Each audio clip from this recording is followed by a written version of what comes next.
जोकीहाट में सभी की नजर नीतीश के खाते वाले मुसलमान वोट पर टिकी है। अगर ये वोट नीतीश के पाले से शिफ्ट हुआ तो ये जिस ओर जाएगा पलड़ा उधर ही झुक जाएगा। इस बार यहाँ पर किसकी बात ज्यादा हो रही है और तस्लीमुद्दीन की राजनीतिक विरासत किसके साथ रहेगी, सरफराज आलम के साथ या शहनवाज आलम के साथ? देखिए, यहाँ तो अभी चर्चा में दोनों भाई चल रहे हैं। और जहाँ तक अभी विधायक रह चुके हैं शहनवाज जी, सिटिंग है वो। हाँ, अब टिकट का बात था दोनों भाई में, उनको देना था बड़ा भाई को, लेकिन उनको नहीं देके छोटा भाई को दिया। लोग चेक जानना चाहते हैं कुछ पार्टी के ऊपर भी जाते हैं, कुछ आदमी पार्टी के ऊपर भी जाते हैं। और कुछ पहले से जो सरफराज जी रह चुके हैं उनके काम काज बेहतर थे। तो काम किसने अच्छा किया? एक बार मतलब मुझे बताया जाता है कि तस्लीमुद्दीन साहब के जमाने में बड़ा काम हुआ भाई, और बड़े कद्दावर आदमी थे, तो उनके मुकाबले उनके बच्चों ने कैसे काम किया? और सरफराज ने काम अच्छा तो शहनवाज ने किया? दोनों ही ठीक ठाक किए हैं काम, ऐसी बात न। शहनवाज भी अच्छा काम किए हैं, वो अपना पद पे थे तो वो भी अच्छा काम किए। इस बार कौन जीतेगा भाई जोकीहाट? इस बार तो लगता है कि तीनों तो टकरे में है। जीतेगा तो अच्छे। हाँ, अभी तो अनुमान नहीं लगता है कि कौन जीतेगा। अच्छा, जीतना कौन चाहिए? अच्छा, आपकी समझ से?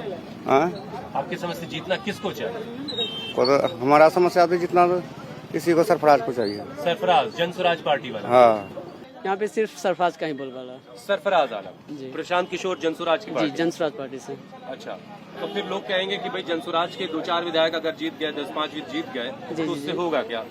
उससे होगा तो नहीं। बाकी देखिए, पक्ष विपक्ष, अगर विपक्ष मजबूत है तो पक्ष जो सत्ता में है वो काम करेंगे। तो विपक्ष रहेंगे, इसके पास जाएंगे, हो सकता है पार्टी सपोर्ट भी कर सकते हैं। ये भी हो सकता है। तुमको प्रशांत किशोर कुछ कर रहे हैं? प्रशांत किशोर का देखिए, ये तो नहीं कर, सरफराज ये आलम के नाम पर जाएगा। हाँ, यहाँ वोट तो सरफराज आलम के नाम पे है। ठीक है, वो पहले देखिए, वो निर्दलीय भी आते तो भी जीत जाते। हाँ, तो भी जीत जाते हैं वो। ठीक, तो शाहनवाज टक्कर हाँ, में नहीं है ओवैसी क्या? के बारे में आप बोल रहे हैं? शाहनवाज टक्कर में नहीं है? नहीं, टक्कर में कोई नहीं है। कोई नहीं है। अच्छा, ओवैसी साहब कैसे लग रहे हैं? हाँ, ओवैसी साहब के बारे में, ओवैसी साहब ठीक है, बहुत अच्छे आदमी, बैरिस्टर भी हैं। ठीक है, बाकी वो एक हिंदू मुस्लिम में बांट रहे हैं। ठीक है, सरफराज आलम की ज्यादा बात हो रही है अभी जहाँ बैठे हम लोग। आपकी समझ से किसको जीतना चाहिए? ये बात सही है, जोकीहाट में तो वही है और बाकी कोई नहीं है। अच्छा, और थोड़ा पीछे भी हम थे तो वहाँ पर बात हो रही थी शहनवाज की ज्यादा। ओ, शहनवाज कुछ नहीं है। शाहनवाज आलम के पाला बदलने से पतंग की डोर काफी कमजोर हुई है। इसे मजबूती देने के लिए बैरिस्टर असदुद्दीन ओवैसी खुद 2 बार जोकीहाट आ चुके हैं। ओवैसी हारे या जीते, लेकिन उनकी रैलियों की भीड़ ने विरोधी खेमे में बेचैनी जरूर बढ़ा रखी है।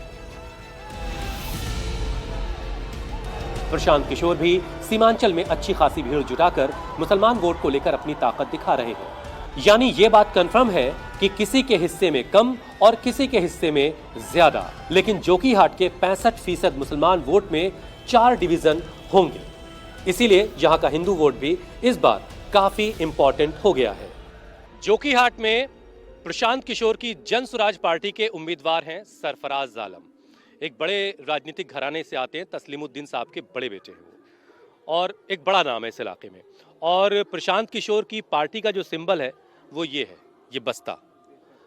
उनका जो विजन है, एक बहुत क्रांतिकारी बातें कर रहे हैं वो, कि वो बिहार में शिक्षा में एक बड़ा बदलाव चाहते हैं और साल 2 साल में ऐसा नहीं होने वाला। वो कहते हैं कि इसके लिए 8-10 बरस लगेंगे, और अगर कोई कहता है कि साल 2 साल में तस्वीर बदल देंगे तो वो झूठ बोलता है, गुमराह करता है, वो ये भी बात कहते हैं। लेकिन मैं चूंकि जोकीहाट में हूँ इस वक्त, तो यहाँ की एक तस्वीर आपको दिखाता हूँ। ये देखिए, ये किसान कॉलेज है, 1984 में बना, और ये इंटर कॉलेज की विंग है। और मेरी इस तरफ घूमेंगे जब फरमान तो आपको दिखेगा वो डिग्री कॉलेज विंग है। लेकिन डिग्री कॉलेज में 2022 के बाद से कभी कोई पढ़ाई लिखाई नहीं हुई।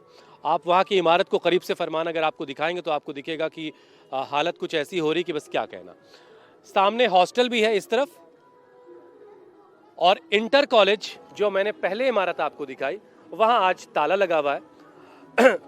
प्रिंसिपल साहब इलेक्शन की ड्यूटी पर चले गए हैं कहीं, तो बच्चों की पढ़ाई लिखाई बंद है।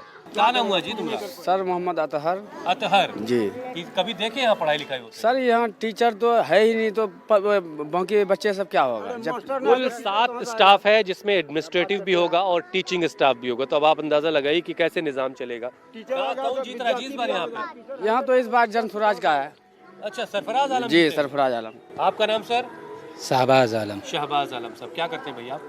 मेहनत मजदूरी करते हैं। आप भी यहीं के हैं ना? आपने देखा कभी यहाँ बच्चों को पढ़ते लिखते? नहीं, ये तो सिर्फ बना है, इलेक्शन के टाइम खिड़की दरवाजे लगते हैं, उसके बाद बंद हो जाता है। दिग्गज नेता तस्लीमुद्दीन के एक बेटे पूर्व विधायक हैं, दूसरे बेटे मौजूदा विधायक हैं। पिछली लड़ाई में छोटा भाई बड़े भाई पर भारी पड़ चुका है।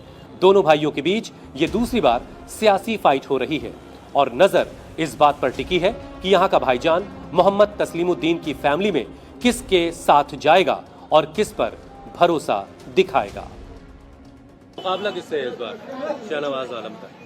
देखिए, शहनवाज आलम का मुकाबला नहीं है, जो कि हाट में इस बार मुकाबला एक तरफ राजद है, महागठबंधन है, सेकुलर फोर्सेस है, दूसरी तरफ समाज में जो नफरत फैलाने वाले हैं, अच्छा। दूसरी तरफ वो है। एक जेडीयू भाजपा है जो बरसों से उनका गठबंधन रहा है, दूसरा एक बीजेपी का बी टीम है, तीसरा एक ऐसा ताकत है जो अपने राजनीतिक सूझबूझ से, अपने षड्यंत्र से भाजपा को केंद्र में काबिज करके रखा है। एक बड़ी विरासत है जो कि हाट की, आपके वालिद की, आपके अब्बा की, मोहम्मद तस्लीमुद्दीन साहब की।